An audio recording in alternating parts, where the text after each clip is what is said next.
Mexico 2, USMNT 1. In a result that should frankly surprise nobody, we were finally found out, right? This team squeaked past Guatemala. This team squeaked past Saudi Arabia's B team. This team had to go to penalties to beat Costa Rica without their two best players. And when we came up against a team with even a little bit of quality, Mexico, we were found out. And Pochettino's inability to change, his stubbornness with the players that he likes, his inability to make substitutions when it mattered, especially the right substitutions, were all at fault here today. There was a lack of quality on the field. Okay. So, very interesting comment from Sean here. He says, this was not a coaching issue. This was a talent issue. Yeah, but the talent on the field was selected by the coach. The roster was selected by the coach, and the lineup was selected by the coach, and the substitutions were selected by the coach. So yes, it's a talent issue. If you put Aguiman on the field, Aguiman is going to be Aguiman. But who's really responsible for putting him on the field?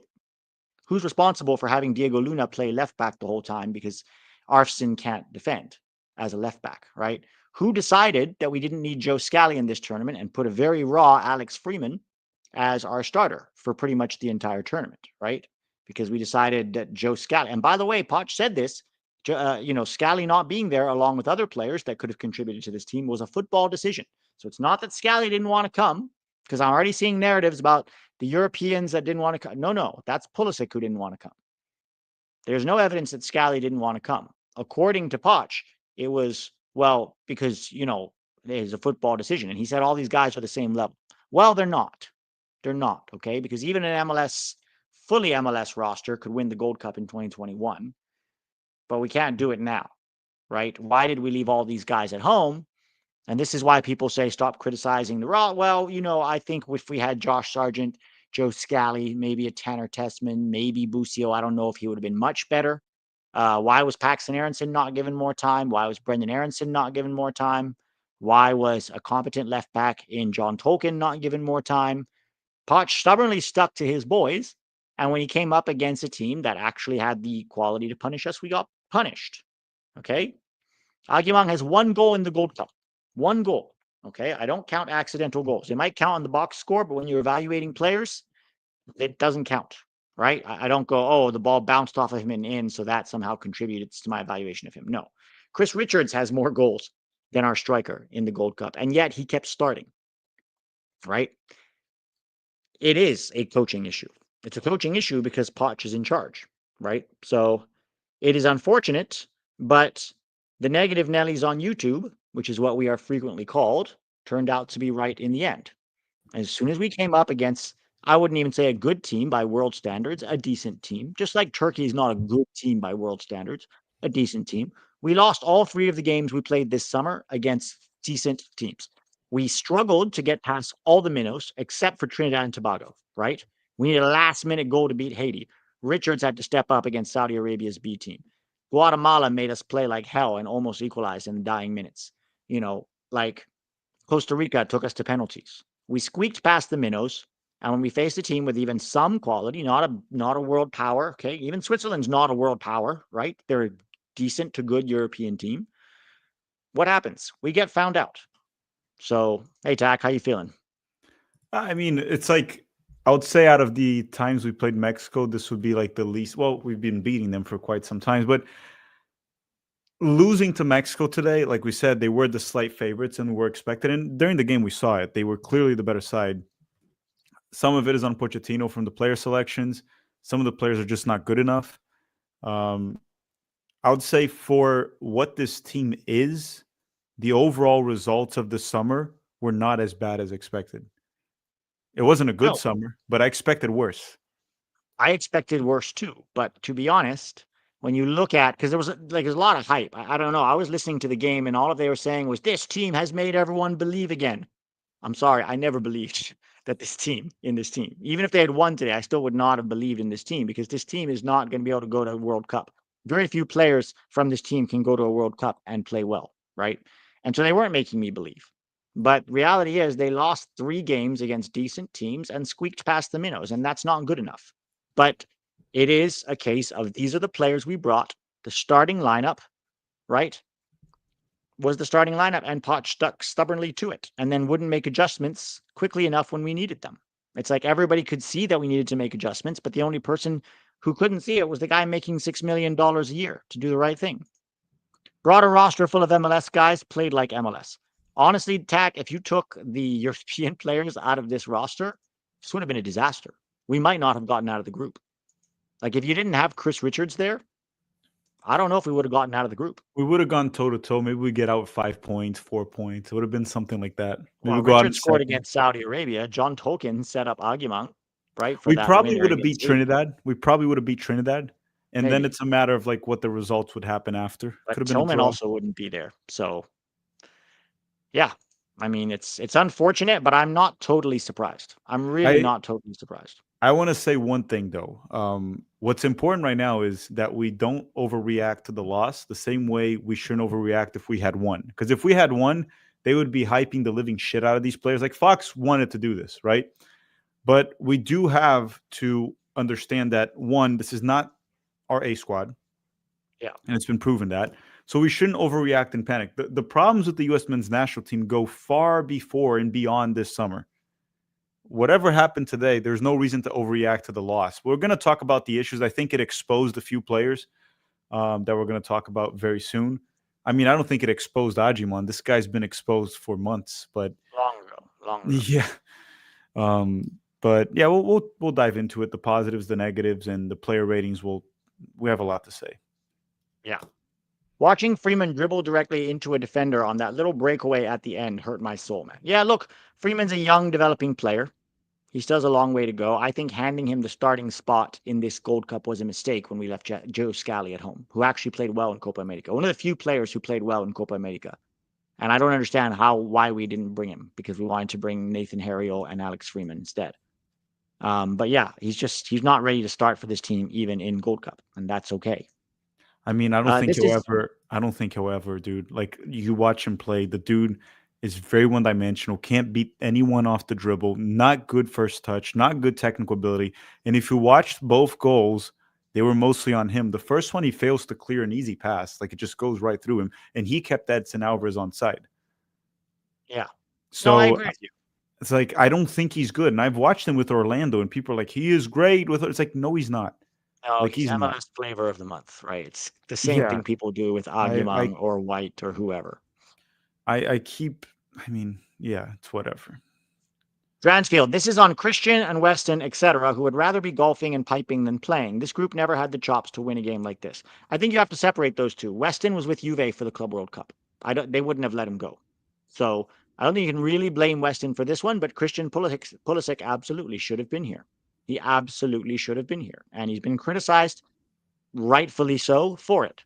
And I don't know if he'll care, to be honest. I don't know how he's going to feel. I'll say that. But I don't know if he cares that the team You think won or lost. Pulisic watched the game? I don't know. I have no way of knowing this. No way of knowing. You know what's funny? It's just be one thing. When I go to like usually, for example, when there's a Brazil game and Neymar's not playing, you go to his stories and he posts a picture of watching it on TV. Whether he's watching or not, or it's bullshit, it's whatever, but he posts that. It doesn't feel like our players do this. I don't know if they like Pulisic. All he did was post like "Let's get it, boys" before the game. I don't know if you watched it or not, but it's whatever. Enjoy a vacation. Poch needs to be under pressure. Subs awful. Tactics awful. No Scally, and he takes off Adams and Luna and keeps on the fact that Aguiman played the whole game is so obscenely ridiculous. Like I can't even. He will not sub off this guy no matter how he looks. He will not sub him off. And in fact, I think there's a good chance Aguiman will be in that roster in September. I'm dead serious. I would not be surprised if Aguiman will be there. Such an embarrassment. 2026. Yeah. And there's going to be people in the media advocating to take some of these guys to the World Cup. There just are. And it's absurd. It's absurd. Some of these guys should be nowhere near the team. Honestly, it felt like we had no plan going into this. Honestly, Steven, it felt like we had no plan going into this Gold Cup. It was promote MLSers and see if we can get them moves. That's what it felt like from the beginning, right? Luna and Barfston making Piojo and Sanchez look good. Yeah, this Mexico team, I mean, they outpossessed us. But how many clear-cut chances did they really create? Not that many, right? And that, I think, is testament to some of our defending. We just never had the ability to really create chances against Mexico outside of a set piece. You know, this is hilarious trolling, Jonathan. I agree with what Pete said. We need Greg back. Yes, I definitely said that, Jonathan. Rusty Trigger, Augie has always been and always will be a D3 player. Yeah, and we've been saying this the whole tournament, even though people have been calling us negative Nancy's. You just hate MLS, but somehow we like Diego Luna, who also plays in MLS, but we hate Augie. Look, this has happened over and over again. I'm used to it by now. We've been saying this honestly since January camp when we watched him play. I was like, this guy's terrible. He's terrible. But Well, Poch, for whatever we reason, said can't the see it. same about what's his name, about Duncan Brandon. McGuire last year, and we got hate for it. And then now Yeah. no one talks about Duncan McGuire anymore. He doesn't No. exist. Dude Same by retired, Jesus maybe. Ferreira, remember? And Jesus Ferreira at least scored 7 goals at the Gold Cup. At Jesus least is better. He's better than Ajiman. he's better, but what were we saying? We were saying he should be nowhere near the national team, and now everybody agrees with us because they've found a new flavor of the month to try to stuff from MLS into the national team. What does Agyemang do? Falls over really well, Big Daddy Land. Falls over a lot. Wins a foul from time to time. I'll give him credit for that because he is big. But other than that, he really offers very little. Tillman played his ass off the whole tourney. Yeah, I thought Tillman was better in the second half than he was in the first half. His first half was poor today, but yes, overall, Tillman did have a really good tournament. Handicapped with bad roster. And why do fans cry when you don't like a rich soccer player? I don't understand. Who do you not like? Pulisic? Oh, I think he's probably talking about like why do fans get mad when you criticize a player? Yeah, because they're soft. Because they're very soft. You know, criticism is part of any sport of the sports world, and it happens. And if you're not good enough, you're not good enough, right? MLS was in charge of the rosters, not USSF. It started to feel that way. Of course, we don't have documentation, and there probably is none saying that is the Pete, I case, but it disagree really with does that start to feel because that way. when we say that, we're taking responsibility away from Pochettino. He made the roster. Yeah. I'm not going to say MLS built it. Pochettino built it, and it was a shit roster. Whether it's because he agreed to promote MLS when he joined the team It's or on whether him. he's incompetent, it's still on him. He's the head coach, and so he has to live with this. Hope the U.S. doesn't crash out in the World Cup. Ref is the MVP. I don't think the refereeing was that bad today. Maybe the handball could have been called, but I don't think his decisions were that poor, to be honest. The free kick for Mexico's goal. I mean, we can't go back to that, but it was a bit of a flop. But yeah, I mean, many refs would probably call that. Yeah, I don't know if we can complain too much about the referee. I think we have ourselves to blame. Chris Marquand, we have some big guys, and I feel we got punished physically. Hard to watch. Yeah. Agyemang being the big guy. Like, we've said this many times. Being an athlete in soccer, if you have a technical ability, is great. If you don't have the technical ability, it matters very little. Today was like watching Sunday League versus pros. I mean, I don't know if it was that big of a gap since the Orange Man.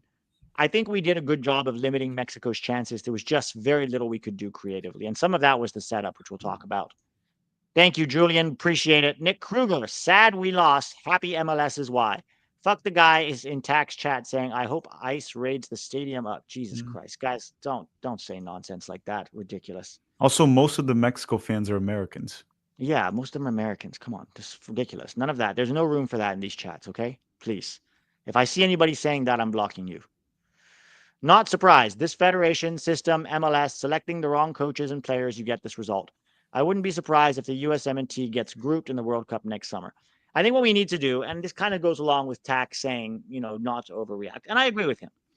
There are a lot of frustrations with US soccer and MLS, though, and that go beyond this one game. This whole Gold Cup was Band-Aid on a pig, right? It was a Band-Aid on a pig. We've been playing quite poorly and eking out results against terrible teams, but context is often ignored, right? People get excited, and then when you're unhappy with the performance, you're just negative. You can't ever say anything nice, right?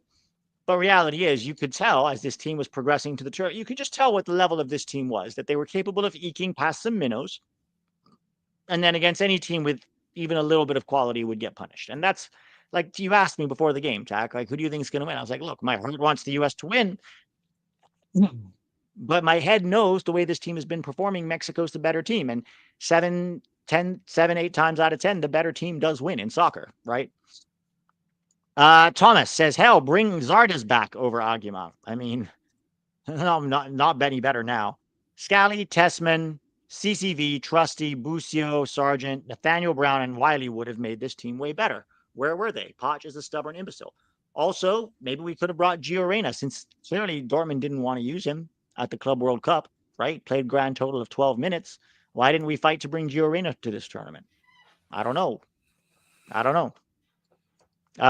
Mile High Pokemon. U.S. soccer has a reputation for being a joke internationally. I think that colors Poch's expectations. Believes mediocrity is fine because of our rep. Yeah, I guess it's just hard to understand what this man is thinking because so few of the things that he does make any sense. So how do you delve into his mind and try to understand how Patrick Aguimang plays 80 plus minutes every game and stayed on until the 97th minute today when he was ass yet again? It doesn't make sense to me. It doesn't. And believe me, I struggle to make sense of it too, because Pochettino can't be that stupid. Is it bad that my wife was laughing every time Aguimang got the ball? No, sounds about right. Your wife sounds like she knows ball. Although, frankly, I don't think you need to know ball to see how bad he is. Everyone wanted Berhalter out, including me. As soon as Triple G left, they never played with Dest, Reyna, Pulisic, Weah, Robinson, Adams, Weston, Musa. No. Like, okay, Rax. He did play these guys when he came in, Pochettino, right? It's now that he's not playing them anymore. And look, Berhalter is not. Do not let Poch's incompetence make you feel or dilute your memory of what happened with Greg Berhalter. We had to suffer under that man for 6 years, okay, and he had plenty of his own problems. Things can be two things. Berhalter was a bad coach. Pochettino is doing a terrible job. Things can be two things. There are some positives from the Gold Cup, though, that we will talk about. And probably I'll have another video out with the American Soccer Council to discuss some of those positives, because there were things that we can take away from this Gold Cup that at least are positives going into the future. Manuel says, I can only save Luna, Fries, Richards, and Berhalter. Two Berhalters? Alejandro Zendejas must play as a starter, period. No, Zendejas is not a starter either. Look, Weah, Pulisic are the starters. Luna's probably fighting. Haji's probably fighting to be a backup. So is Luna. Alejandro Zendejas may be in that mix. I'm a little surprised on a team that was very short of wide players. I'm very surprised we didn't bring Zendejas. I agree with you. In this team, I do think Zendejas would have been an upgrade on some of these players. I do think that. Ed, I really hope Santi Jimenez pulls a Kobe and puts his Gold Cup winner's medal in Pulisic's locker to piss him off and motivate him. Yeah, I don't think they share a locker. Oh, yeah, they do share a locker in Milan. That's right.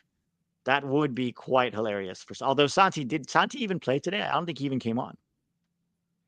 Santi Jimenez? Yeah.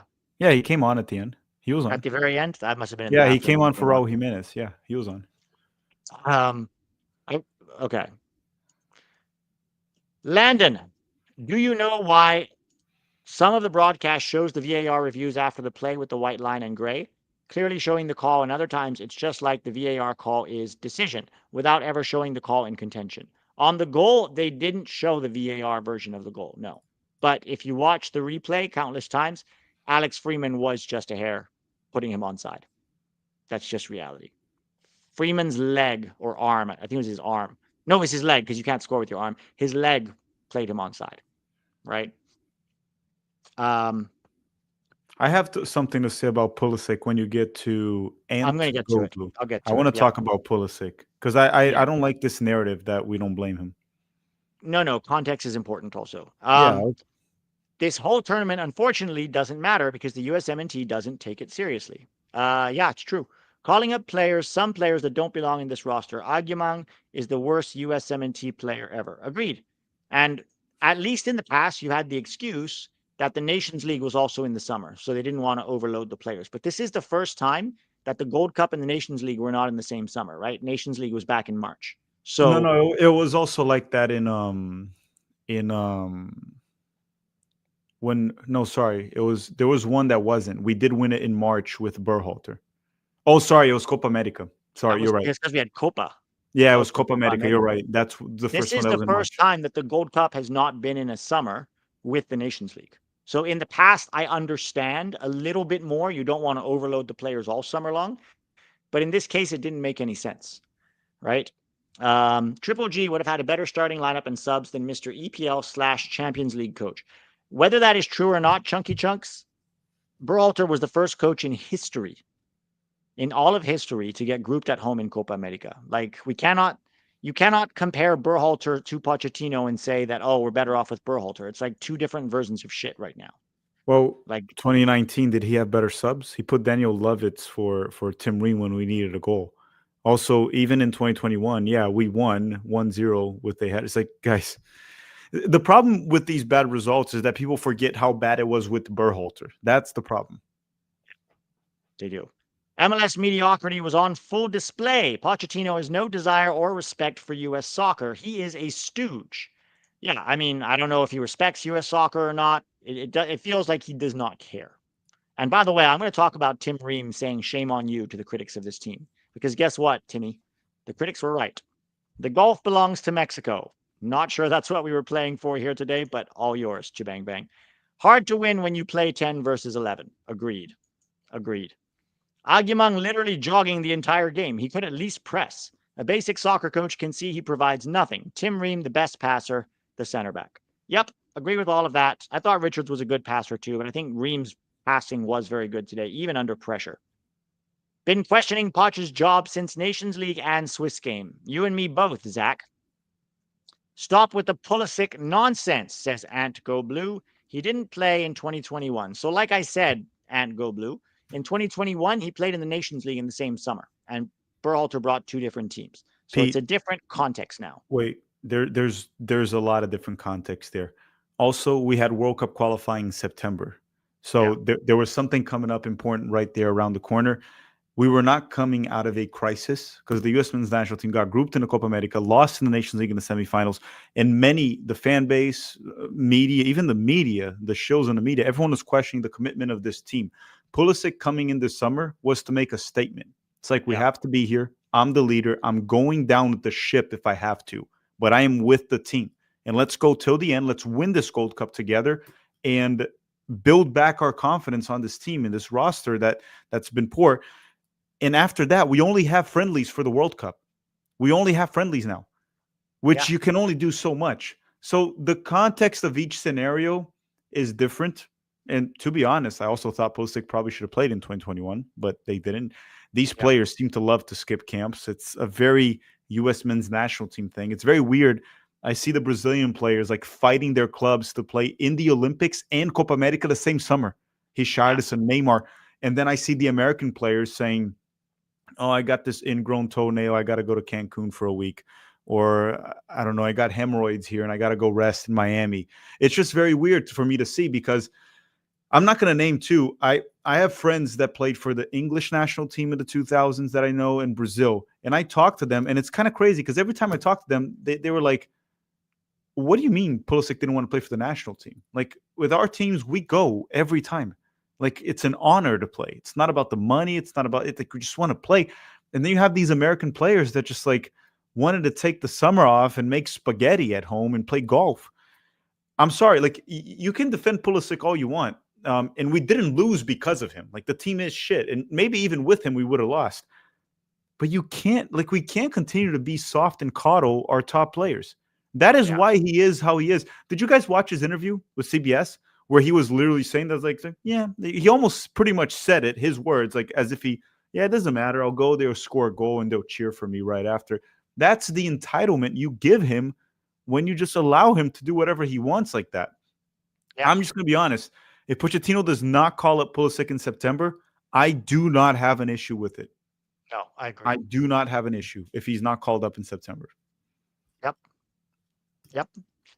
Do you think this is a case of Poch not understanding the limitations of his players? I mean, how can you not understand it? Like, it's obvious to the casual fan. How does he not see it? That is why, for me, I believe that he does not care and is happy to promote MLS.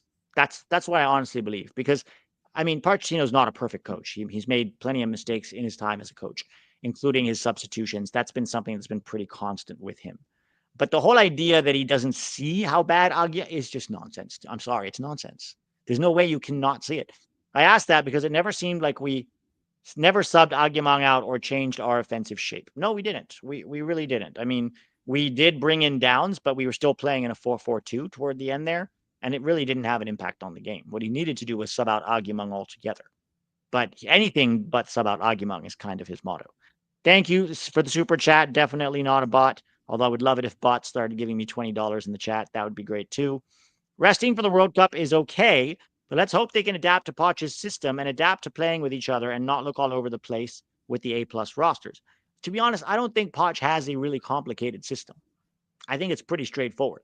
He likes his left back to get up the field and almost play as a winger, and then he plays sort of a back three. And then two in the middle, the winger comes inside and plays like a midfielder, essentially. So it ends up really being like a 3-2-3-1 kind of a situation. Um, well, 3-2-4-1 essentially. But I don't think his system is that complicated. I don't think it'd be hard for the guys to pick up. There are other reasons why, I think his roster selection and his player selection and his in-game management are really is what is poor. Manuel, one more thing. Can only save Luna, Fries, Richards, and Berhalter. Alejandro Berhalter? Zendejas. I don't really agree. I mean, I know Berhalter had some good set pieces over the course of this tournament, but other than that, he's a very average MLS player, and for me, is not an 18 player. But we'll discuss that when we go into the player ratings. Thanks for covering the game, keeping us alive. Thank you all for being here with us. It's nice to have you to commiserate with in the situation that we are in. And Go Blue, basically explaining his take. Not sure about the Pulisic hate here, guys. He sat out 2021. We've already We covered talked that. about that. Also, what do you think is going to happen when Mexico possesses the ball 70% of the time? Lucky it wasn't 4 or 5-1. So, Ant Go Blue, we're not blaming Pulisic for this loss, but Pulisic should have been there, and we've already articulated the reasons why. But thank you for your opinion and the super chat. We didn't bring our best players. Most of the European players were benched. What a joke. Well, some of them, to be fair, did play in Club World Cup, Weah and McKennie. Pulisic refused to be there. That's not on Pochettino. You cannot force a player to be there if he doesn't want to be. That's on Pulisic. But Gio Reyna, did we really fight to bring him? Joe Scally, Josh Sargent, maybe CCV. I don't know if he would have made much of a difference. Nathaniel Brown could have been recruited. Tanner Tessman, Caleb Wiley, honestly, I thought would have been a better option than Arfson. There were other guys that could have been there that he chose not to bring on purpose. And his lack of recruitment is also very worrying. Very worrying. Luke Evans. People need to slow down trying to say Luna should 100% start in the World Cup. Could not agree more. We've seen him play against three decent teams, Turkey, Swiss, and today. No standout performance against either. Yes, he's raw. He has potential. And against lesser teams, he's looked very good. But of course, anyone saying he should start over Christian Pulisic in the World Cup is a little bit crazy. Maybe he starts against Japan, not because he's better than Pulisic, but to send Pulisic a message. And that's a different thing. But in terms of quality, again, we get caught up in the moment. We become prisoners of the moment, and we forget that over time quality shows out and that you cannot always judge performances against teams like Guatemala and Haiti. Agree with you there, Luke. Mac Ryan, our best 11 destroys Mex as long as they are properly motivated. I love USMNT, but US soccer is a joke. We got grouped in the World Cup. Same scenario as Copa America. Is Pulisic the problem, i.e. prima donna? He certainly seems like a bit of a prima donna, and I think one of Poch's jobs is now to put Pulisic in his place. And hopefully Pulisic responds well and comes back and fights harder for the team. But we should not allow anybody to take time off from the national team unless they are injured. And remember, that wasn't the only time Pulisic did it. He did it against Mexico before. Remember in the friendly in the fall? He went home. He went home because he wanted to rest to go play for Milan. And I think what makes people so upset is that this team is coming off a lot of failure, and this Gold Cup was a chance at redemption, and it was a chance to get the fans excited again, and he declined the opportunity. Pete, the funny part, I'm not even making fun of Mac for the super chat, but it's just funny that he had to even write, as long as they're properly motivated to play for their country. I'm not even blaming him. Like, he's right, because they shown that sometimes they're not. Isn't it crazy that we even have to say this? Like, as long as they're motivated to play for their country, we should do fine. It's like, yeah. That's 100%. the state of the U.S. men's national team right now. Yep. Chris Marquardt, I can call in a better team and lose to Mexico for less money. Well, we were screaming for a better team this whole tournament. And based on how close it was with that team, I honestly think a few more better players and we could have won that game quite easily. Let's swap coaches with Saudi. Poch won't say no to all that oil money. Yeah, but I don't know if Hervé Renard wants in on this MLS fan festival over here either, to be honest. All-around gamer. I was at the game. Agyemang was consistently unable to beat his defender when the through pass and eventually stopped making runs altogether. Yeah, useless, completely useless throughout that game. Apart from a few fouls that he won, that's not winning a few fouls should not be your ticket to being an endless starter, right? I feel, so Rax is explaining his previous super chat. I feel Pot should have built on the base of the players I mentioned that Triple G had for chemistry, etc. Triple G and MLS are garbage. We wasted this opportunity. Yup, agreed there. Poch has horrible tactics. Yes. Gio Lopez, how big of a gap in quality is there between Pepe, Balogun, and Agyamang? I'd say the gap between Pepe and Balogun is there. They're a very different type of players. It's not a huge gap. And certainly Pepe should keep pushing him, but there is a bit of a gap there. Between Pepe and Agyamang, it's massive. I mean, there's 5 other guys I would put after Pepe. Sargent, Brandon Vasquez, Jesus Ferreira, Daryl DK if he's healthy, Damian Downs, probably Brian White. There's at least 6 or 7 guys that I would put ahead of Agyamang on this team. But I mean, God, clearly, PFOC might be better. I don't even know what that yeah, guy's doing these days, but yeah, no, I agree. Notice, and this is quite interesting. Notice Poch announced MLS All Star, then benched Aronson, Pax, Downs, Mark, all European base. This was planned for mostly MLS players. It is super obvious. That is interesting, right? He announces the All Star. By the way, what has Agyamang ever done in MLS to be an All Star? The top scorer in MLS is Sam Surridge over at Nashville. He's a top goal scorer. Agyamang has 6 goals in MLS this year, 6. And somehow he's an all star, but Sam Surridge is not. Make it make I mean, who's sense. going to be sold for $10 million? Exactly. Right. So it is what it is. We know that MLS and US soccer are in bed with each other to the detriment of soccer in this country. Starting 11 at World Cup today. How many from Gold Cup? 4. Probably for Richards sure Richards, Adams will start. It's between Ream and McKenzie right now. and Tillman debatable. Tillman right now? Yes. I mean, at the 10, you start him or Gio. Right now, I start Tillman. Well, I mean, you could also go way on the right, Haji on the left, and Pulisic at the 10. You could do that, but he's definitely close to starting, right? He's close to being that starter. But yeah, pretty much those guys. And then you argue either Ream or McKenzie, and then you argue either Freese or Turner. Who would you start right now? I mean, it's to Well, me, they're it's both there anyway, right? Turner and yeah. Freese were there, so I guess I they want to both. see if Turner actually starts for Leon and how he plays this year. But I'd say Matt Freese is at least pushing Turner. He's definitely pushing him. Yeah, I mean, the goals today were not on Matt Freese, the goals, No, so. no. Wow. Dev, very kind of you. Definitely not a bot. Appreciate you guys. That is a very generous thing for a non-bot to do. Thank you. We appreciate all of you. Every single person who super chatted or is in here with your comments, with your passion, with your fire, with your opinion, your thoughts. We appreciate all of you. But thank you very much. I know we just lost, but like, we're fine. We mustn't devalue positive takeaways and then call for jobs. Not that you specifically have. I guess I'm not calling for Poch's job right now because I know it's not going to happen, right? Like, they're not going to fire him. He just got to a Gold Cup final. If he had gotten, grouped, maybe you could call for his job. And frankly, not winning Nations League or Gold Cup is on Poch. But I know they ain't going to fire him. What are they going to do? Pay him out $6 million and go get somebody else? It's just not going to happen. I don't think the positives so much in this tournament were from Poch. They were on individual players that stepped up big time. That's really where our positives come from. Bringing Tolkien on in the 87th minute like it would change anything is the best example of his weird subs. Yeah, I mean, at that point, why are you bringing Tolkien on? Like, he's a defending left back. He should have been on the whole time, which would have freed up Diego Luna. And we'll talk about that, right?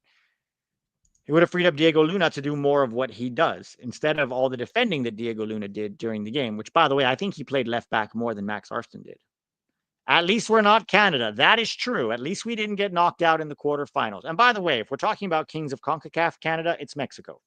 Mexico won the last 2 Gold Cups and the last Nations League. So Yeah, if there's a king of CONCACAF right now, it's Mexico. but we shouldn't really be comparing ourselves to Canada, a soccer nation that hasn't gotten a single win in World Cup history, hasn't won a trophy in A single this. point. Yes, yeah, single point in World Cup. Like, we shouldn't be comparing ourselves to them. No, So no. It's like we have to have higher standards than that. World Cup is next year. We're cooked, chat. I think we're cooked because I don't have the faith in Pochettino to put this team together. That's, I think, the issue that we're having. Isn't it ridiculous that we're here criticizing Poch's game management? Wasn't that the whole idea behind hiring a fancy UEFA-proven manager? Yes, it was. Yes, it was. But here's the other thing. It's not just his game management that we're criticizing, right? We're also criticizing his roster selections and his starting lineup selections, right? So it's not just his game management. The angry Jawa. Where does Aluna even fit? On the bench, playing with wingbacks most of the game. Could play the 6, maybe. No, he can't play the 6. He's not a 6. Doesn't start for me. Agyemang either. He's useless. Well, I mean, don't put them in the same category. Luna has a strong case to at least be in the A-team roster. Agyemang doesn't have a case to be the water boy. Like he should be nowhere near B-team, C-team, nowhere. Big difference there. But yeah, look, Luna should not start for this team. He should be on the bench. Maybe a late game option if you need a spark of creativity, right? How was that a natural position? Clearly a handball. Yeah, Raja, I think that, I think that he was on the ground, and so you could argue it. I think it was a handball, and we probably should have had a penalty for it. But at the end of the day, if you second guess every referee decision, like we hurt ourselves in this game more than that handball did. That's just reality. Definitely not a bot. Can you steel man the game plan by Poch tonight? I wish I could, right? I wish I could. He played the guys that he trusted that started this whole tournament, that squeaked past, all of these minnows. And in his mind, he seemed to have done the job well. I don't know if it was a game plan for Diego Luna to drop so deep and play left back, but that seemed like something that was happening. So it's hard to know if that was him or not. I think the game plan was the same, to try to use Agyemang as an outlet. The only problem is that Agyemang cannot be an outlet.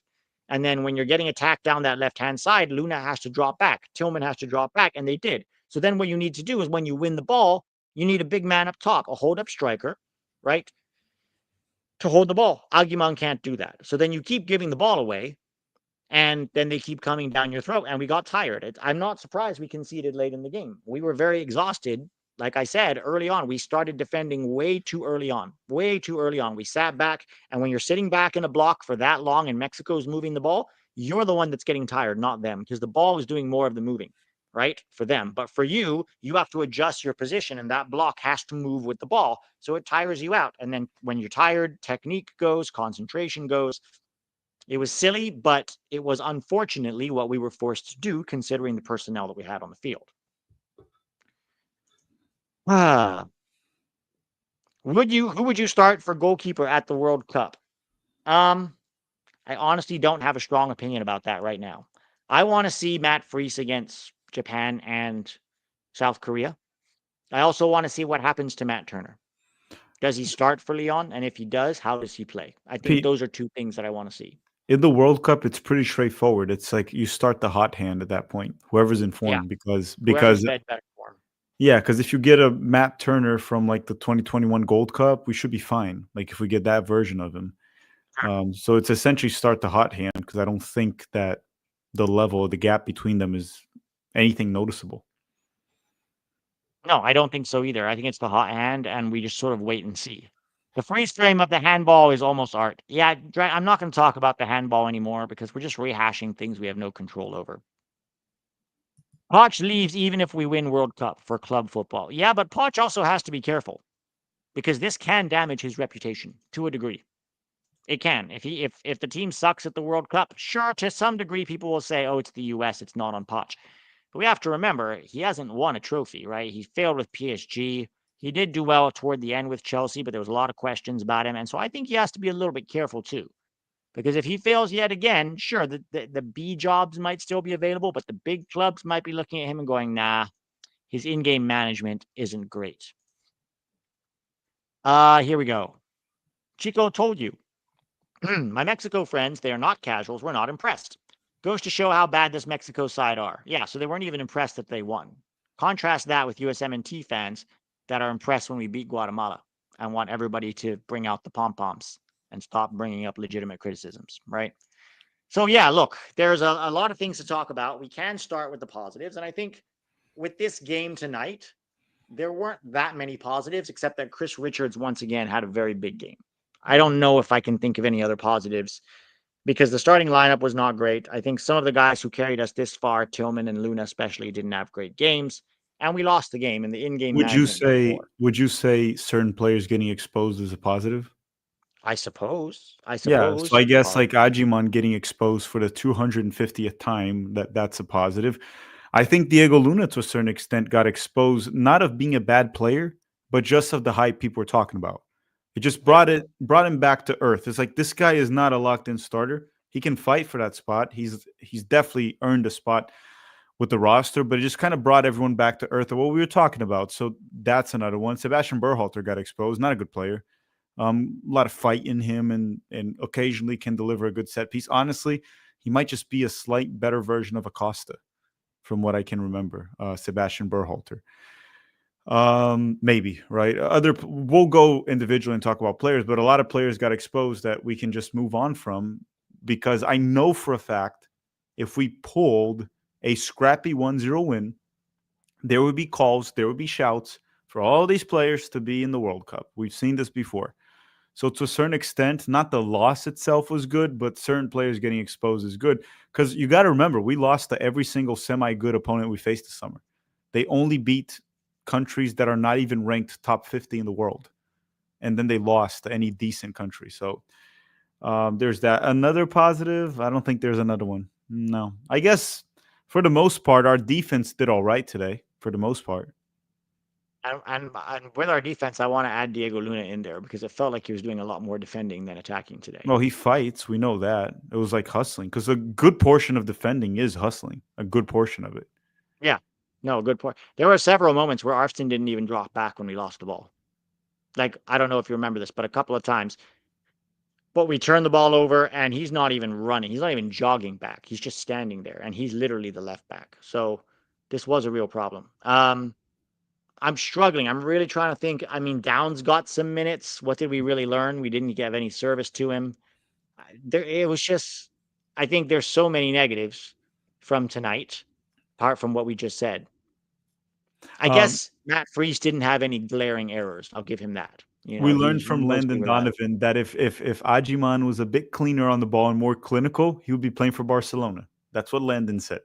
This is His not words. our words. We are not exaggerating. We played this clip on one of the previous streams. Landon Donovan, maybe certainly one of the top 3 USMNT players of all time, literally said like this: people don't understand the game. If he was a little bit more clinical, he would be playing for Barcelona. I promise you, Landon, there is no universe in which he even enters the Barcelona zeitgeist for consideration. Even if he became a good goal scorer right now, even if he finished every single chance he got, he still would never play for Barcelona. And guys, this is why I don't listen to mainstream media, which he is. Even though they have their own podcast, believe me, they get a lot of the same sponsors that sponsor US soccer. It's all a big circle jerk. I don't listen to them because there's no way that Landon Donovan really thinks that. I'm sorry, he can't be that stupid either. There's no I way think in the he world. does. Actually, You really he's think he good at believes that? taking money and saying things, right? He did that for Mexico too in Yes, he 2018. took money from Bank of America to support Mexico. So reality is this guy is corrupt, just like everybody else. And even though I agree with him from time to time, he's also the guy that said Pulisic should come play for LA Galaxy.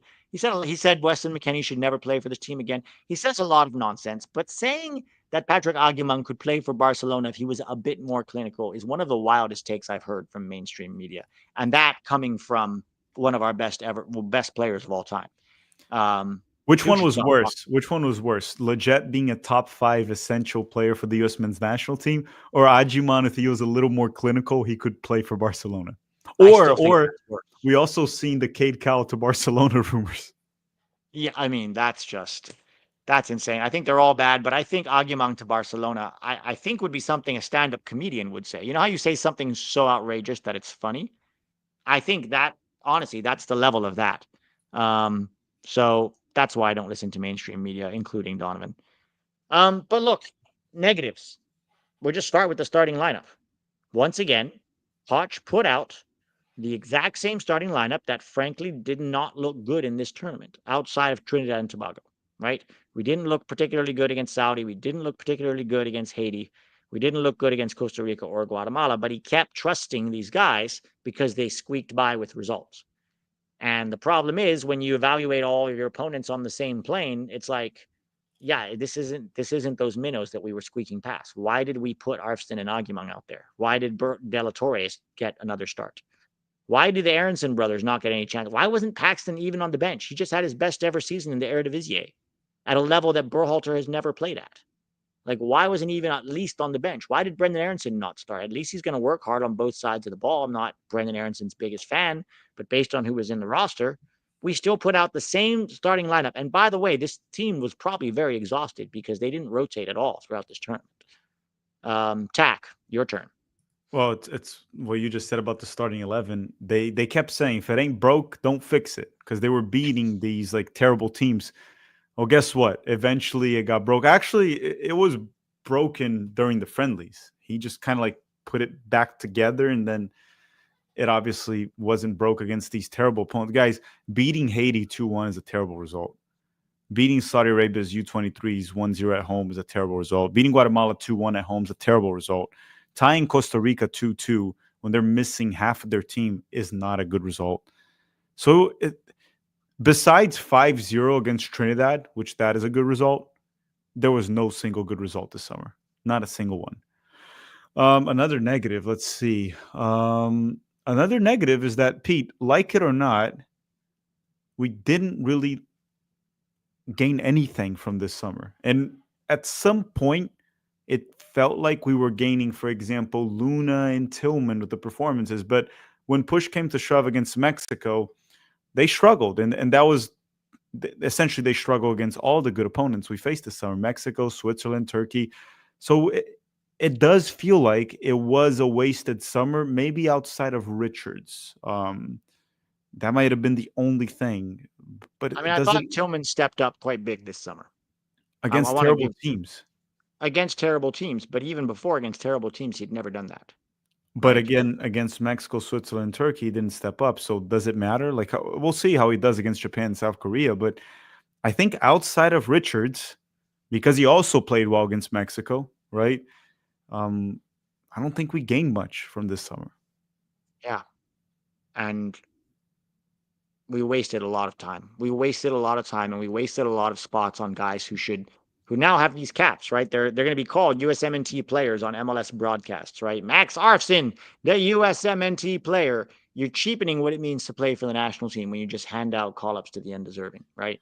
And Derby County, bless their sweet little British hearts, are going to be in for a real shock when Agumang turns up for his first day of training. I can just see it now.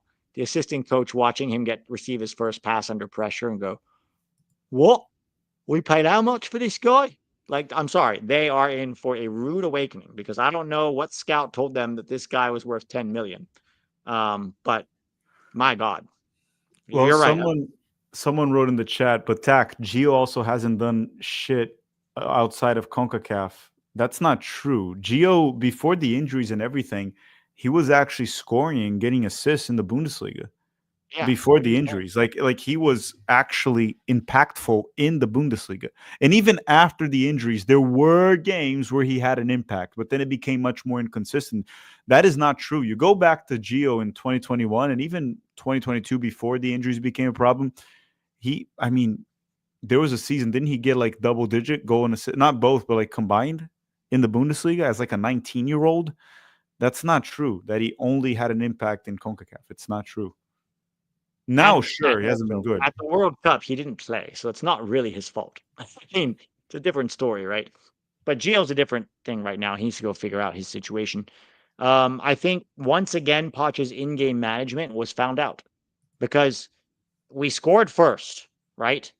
Even despite the terrible lineup, Chris Richards saving us yet again.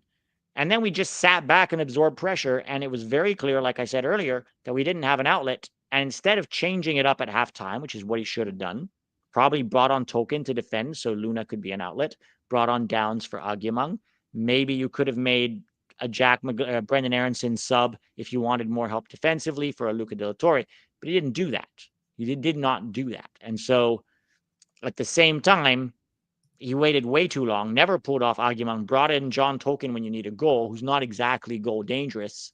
Paxton Aronson wasn't even on the bench. So what was his attacking options when we needed a goal? Very few. I just Pochettino's in-game management was another big negative, and that's been an accusation that's followed him around ever since Tottenham. It's followed him around at PSG and at Chelsea and now at the US, and it makes you believe he can't really learn and he's not going to get better during the World Cup. So if we need a goal during a World Cup, is there a world where he pulls off Pulisic and puts on Agyemang? You would hope not, but I wouldn't be totally surprised also. You know what I mean? So Another negative? yeah, I can't even think more. I think we've talked about most of the negatives because a lot of the negatives our player performance. they cover everything. The result, that's a negative for sure. We lost to Mexico in the final. Even though honestly, out of everything that happened, it's probably the least amount of our concerns right now, the way we lost to Mexico, because to a certain extent, like Mexico's the better team. It's pretty noticeable.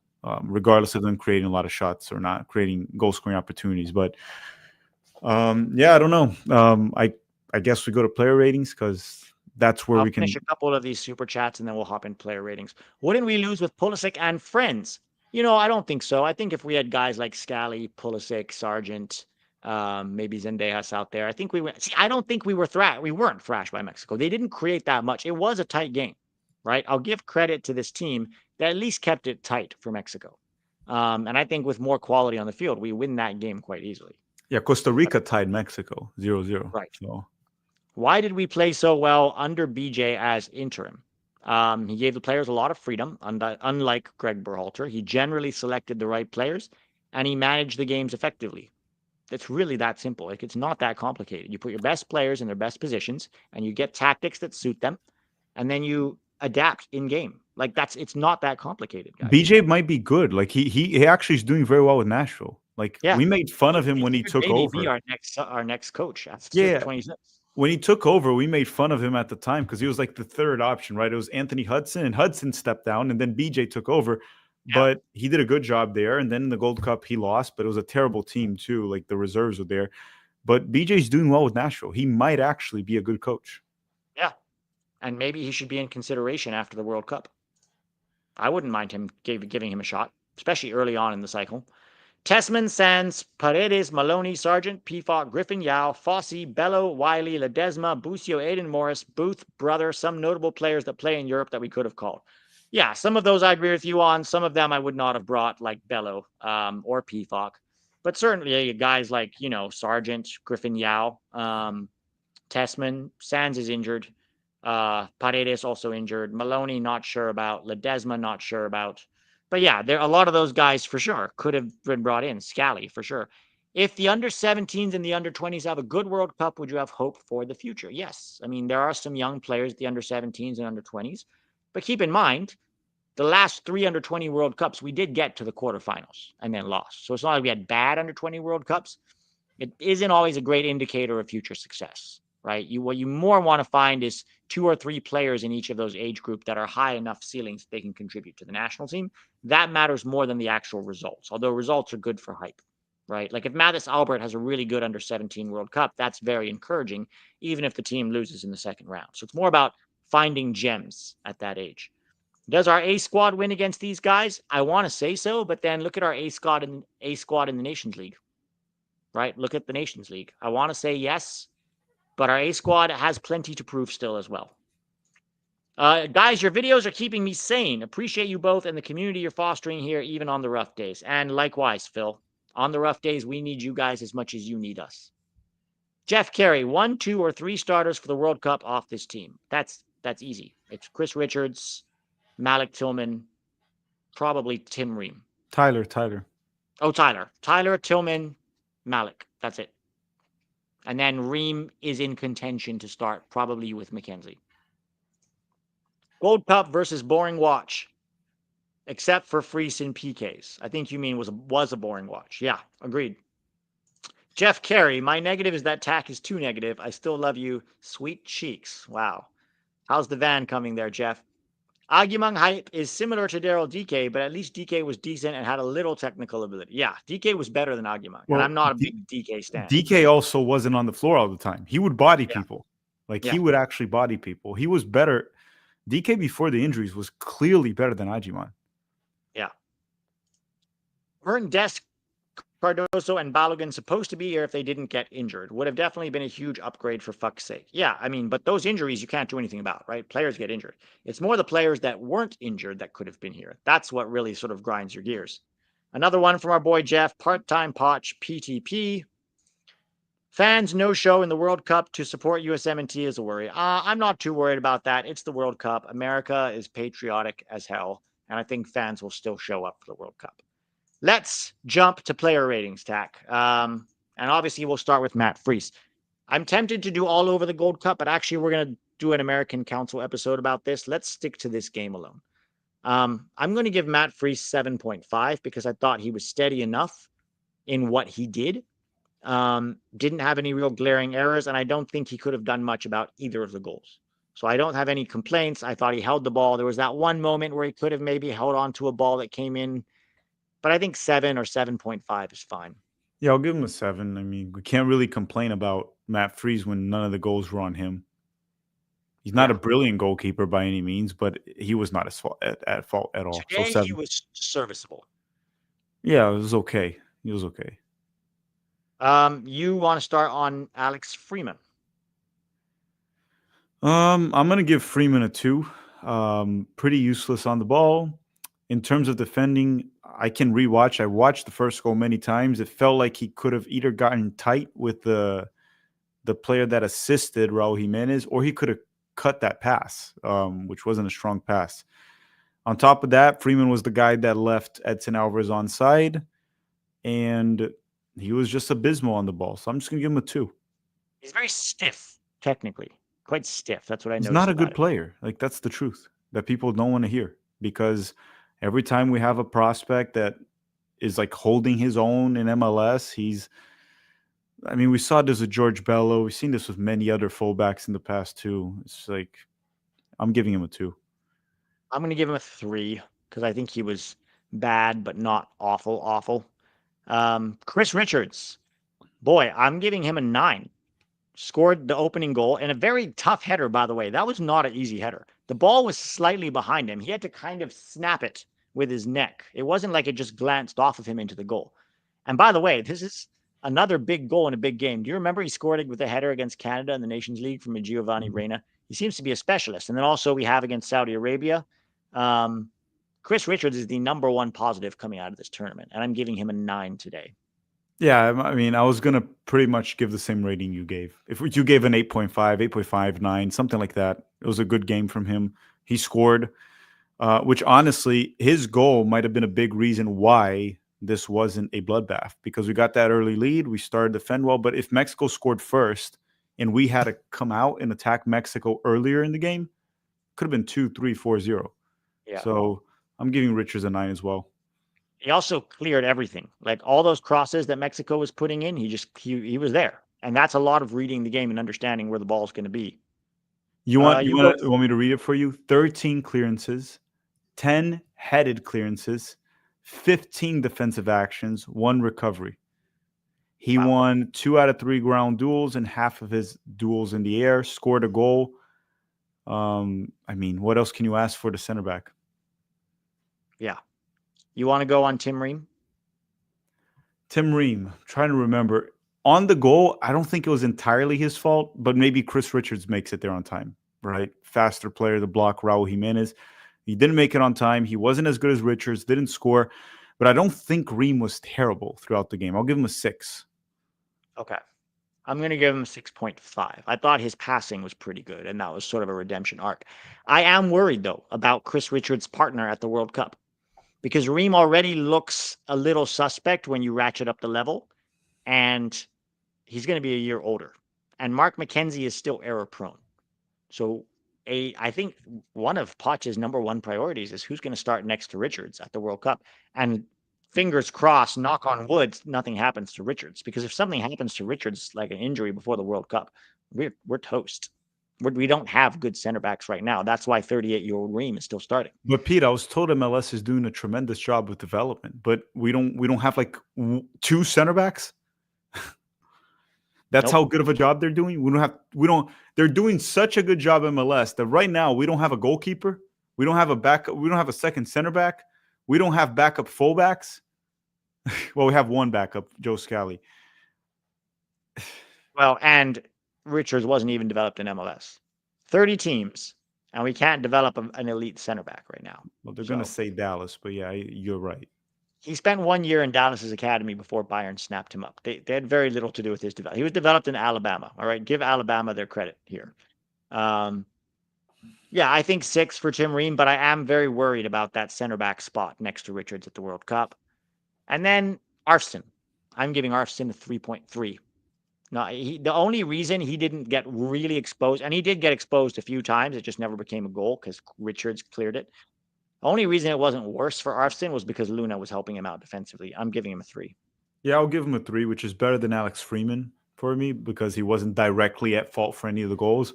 But yeah, one of the big reasons he wasn't exposed is that Diego Luna had to keep tracking back. Essentially, Diego Luna played as a left back as well. Yeah, he really did. You want to go first on Tyler Adams? Tyler Adams, I'd say for the most part, he did his job in the game. I don't think he was spectacular. I'll say if I gave Tim Ream a 6, I'll give Tyler somewhere between a 6.5 or a 7. He protected the back line. Had one silly yellow, but outside of that, it was just a Tyler Adams like game. Like he's not gonna give you goals or assists. That's not his game. I'll give him a 6.5. Yeah, I'm giving him a 6. He also, when we were passing the ball out under pressure, he had a couple of giveaways, and it's like again, that's his game. Under pressure, he's not exactly a big plus when you're trying to pass out of the back. He's there to do the dirty work, and he mostly did that well today. But you put him under pressure with the ball, and he can cough it up quite unnecessarily, and he did that a few times, which is why I'm not giving him higher than a 6. Mm-hmm. I'll go first on De La Torre. I'm giving him a 3. Also, I thought he was a non-factor today. It's not that he did anything so bad necessarily. It's that all of his passing was safe and possession oriented, and he didn't penetrate much the back line, and also wasn't great defensively. He was just sort of a non-factor, and you can't be a non-factor in a final. He ghosted basically. So I'm giving him a 3 as well. That was him more or less the entire tournament. I'll give him a 4. I'll be a bit more generous because I didn't think he was as bad as Arston and Freeman, for example. So I'll give him a 4, but it wasn't good. You want to go first on Malik? Malik Tillman, in terms of effort, it wasn't an issue this time, but he tried some fancy plays. It wasn't working. He had one moment where I thought he could have gotten something done, and then Ajiman screwed over where he ran right into where Tillman was going. I don't know if it would have become anything. So Tillman is a few things. Like I expect more from him. He wasn't horrendous, but he also wasn't great. I'm gonna be maybe generous. I'll give him a 5, which is just average, but I expect him to be one of the standouts, and I don't think he did his job properly. I'll give him a 5. I don't think I can go more than that. Yeah, I'm going to give him a 4.5 because I expected better from Tillman today, and I thought he didn't really step up in the way that he should.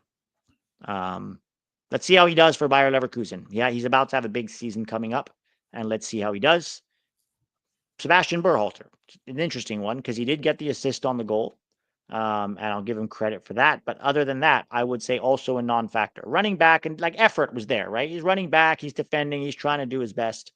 Um, I'll give him a 6 because I was going to give him a 4, and I'll bump him up 2 points for the assist. But other than that, guys, Sebastian Berhalter is exactly what I thought he was when everyone was trying to hype him up for Vancouver. Yet another flavor of the month MLS midfielder. And he's also not young. He's like 23, right? Young, when I say young, I mean like a prospect. He's not a prospect. He's youngish for a footballer, but he's not a prospect. He's an MLS level player. And maybe if he really pushes himself, he can go play for a mid-table Eredivisie team. But this guy screams, MLS midfielder lifer to me. We'll see how Yeah, he does. I'm giving him a 5 because of the assist bump. I'll give him a 5. Yeah. And now we get to Diego Luna, who I thought, again, sort of like Berhalter, effort was there today, and he did a lot of covering for Arsene. I'm actually going to talk about this on the Patreon tomorrow because the amount of times I saw Luna back there defending where Arsene should have been or helping him out was massive. But he was quite ineffective on the ball, even when he did get it in good positions, and that's on him. I'm going to give him a 5. I'm giving Luna a 4.5. he was terrible on the ball. Actually, not even ineffective. It was just terrible. It was just effort. And again, we're not gonna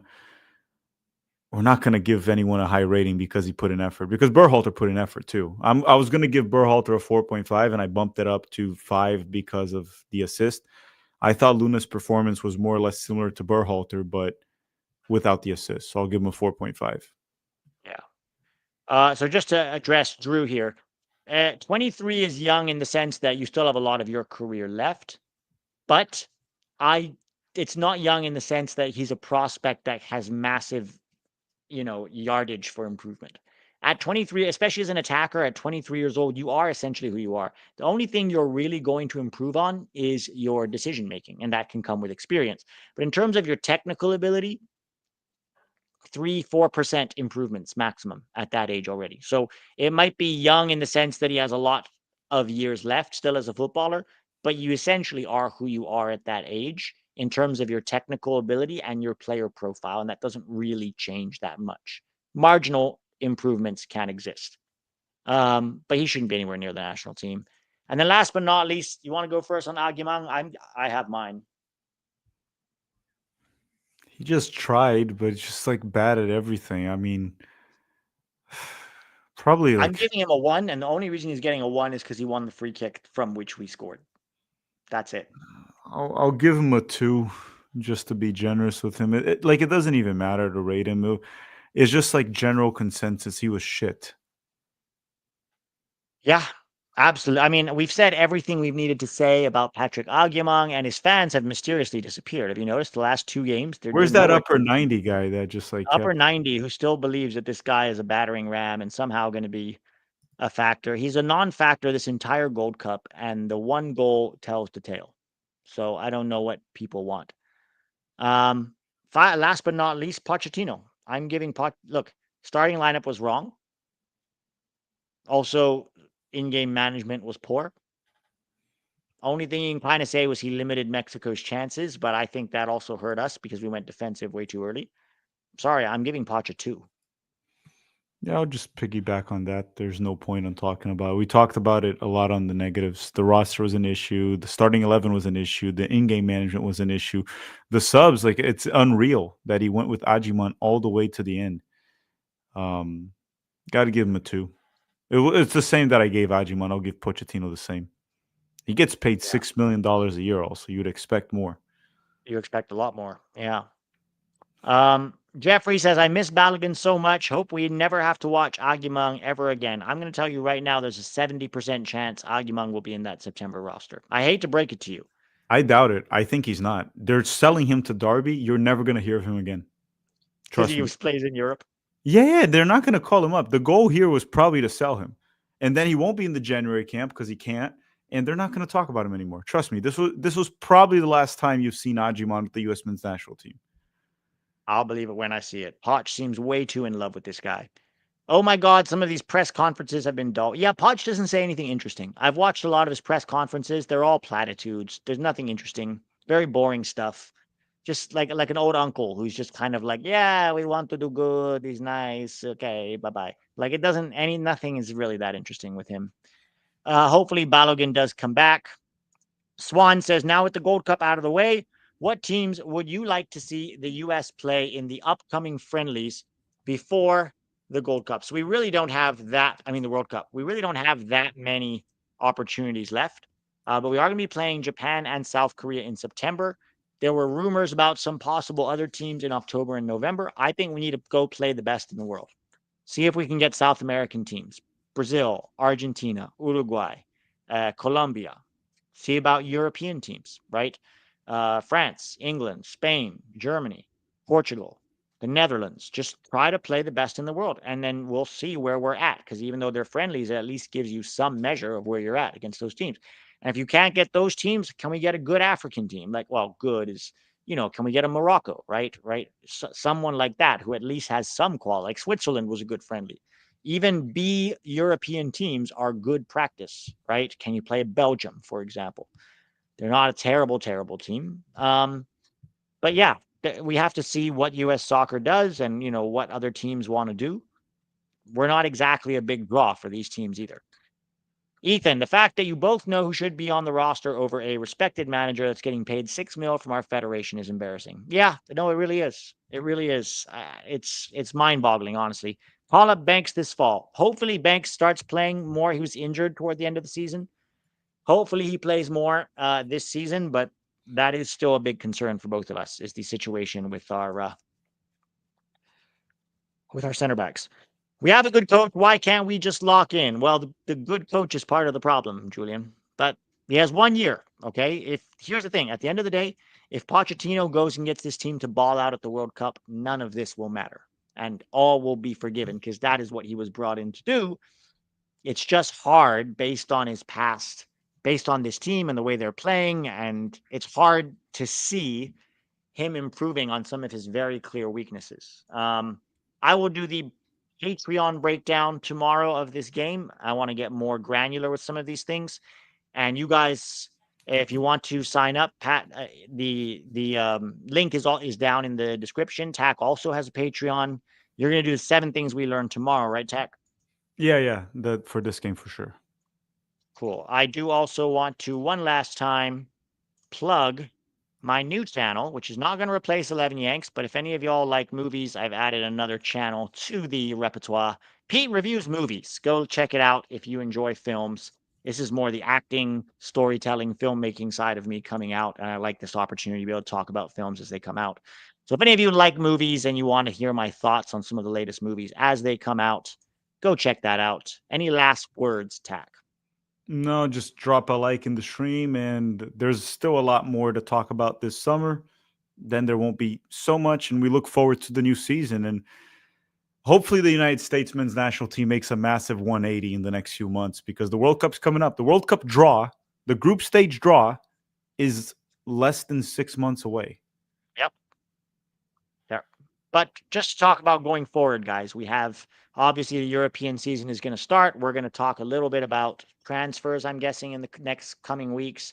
And then we do also have the under 17 and the under 20 World Cup this fall. And those are both very crucial because we do have some promising young players. So obviously, we're going to still cover this team. We are down, but not out, or we're out, but we're not quitting. We'll keep going until the World Cup. And we hope and we believe, even if sometimes it's hard to see the light at the end of the tunnel.